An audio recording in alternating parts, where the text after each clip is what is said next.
우리는 흔히 의식과 무의식이라는 말을 잘 씁니다.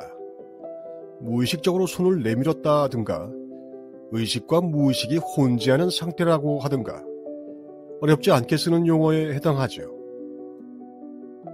당연한 것이 우리는 의식과 무의식을 매일 경험합니다. 눈을 뜨고 깨 있으면 그것을 의식하고 있다고 하고 꿈도 꾸지 않으면서 자는 상태를 무의식이라고 보기도 합니다. 그게 무엇이든 의식과 무의식이라는 용어를 쓰는 것에는 우리가 전혀 알지 못하는 그 어떤 의식 상태가 있다는 것을 인정하는 태도가 있기 때문입니다.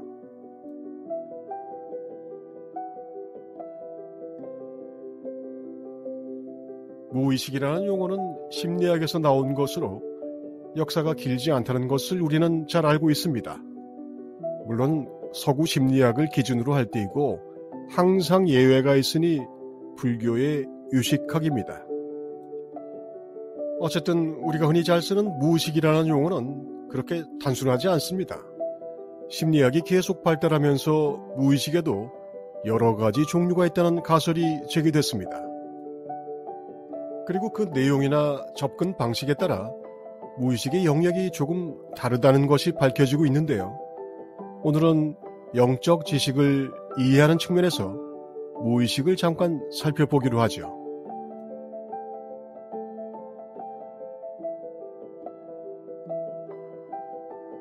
첫째, 기저 무의식. 인간 모두에게는 언젠가 출현할 잠재적인 심층 구조가 있습니다. 이것은 억압된 것이 아니라 의식되지 않았을 뿐인 것입니다. 두 번째, 원시 무의식. 인간의 계통 발생적 과정에서 생겨난 여러 가지 원시적이고 덜 발달된 정신적이고 환상적인 형상들로 이루어져 있습니다. 언어 이전, 인간 이하의 것들이 대부분이죠. 셋째는 침잠 무의식. 표면으로 올라와 의식됐지만 어떤 이유로 차단되어 무의식으로 되돌려진 것입니다. 단순한 망각에서부터 개인의 억압된 그림자 페르소나가 여기 속합니다.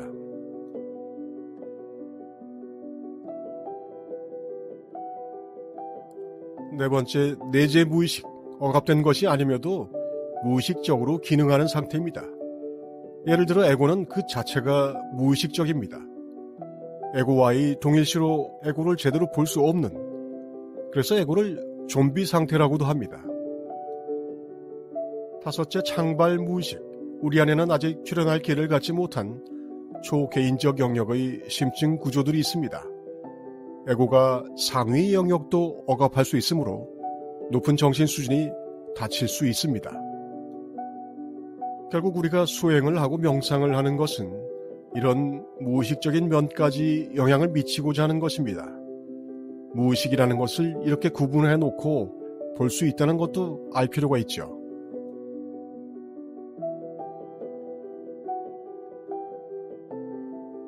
우리는 억압돼 숨겨진 나를 찾아내 치유할 필요가 있고 이것이 침잠된 무의식에 대해 가는 뿌리캐기, 위로하기 같은 심리적 신유라고 할 수 있습니다.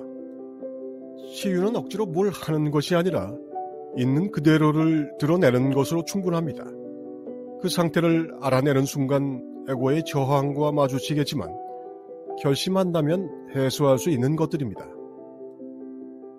하지만 찾아내지 않겠다는 에고의 명령에 복종한다면 하는 수 없습니다.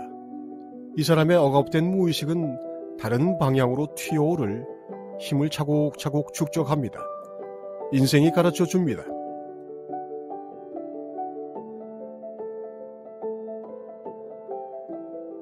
우리의 영성 수련의 초점은 내재된 에고 무의식, 즉 극단적인 동일시로 인해 자기 스스로 인식을 편협하게 제한하고 있다는 것, 그 자체를 모르는 에고에 대해 바르게 보는 것입니다.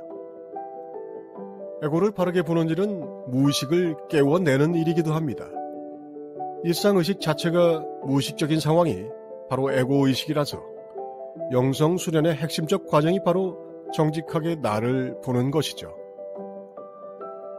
에고가 해체되기 시작하면 창발 무의식, 즉 이미 내 안에 있던 신의 영역이 드러나고 의식되기 시작합니다. 이것이 우리가 말하는 에고의 극복 후에 있는 신성의 출현입니다.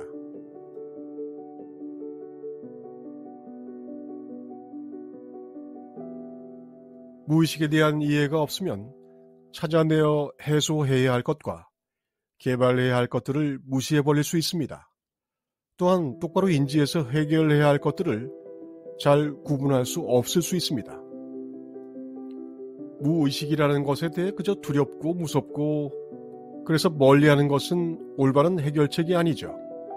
억압된 것은 풀어내고 에고의 멍청한 일상적 무의식을 명상의 칼로 잘라내야 합니다.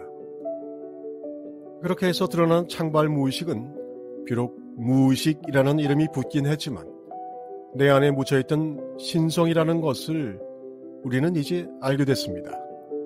불성은 이미 갖춰져 있습니다.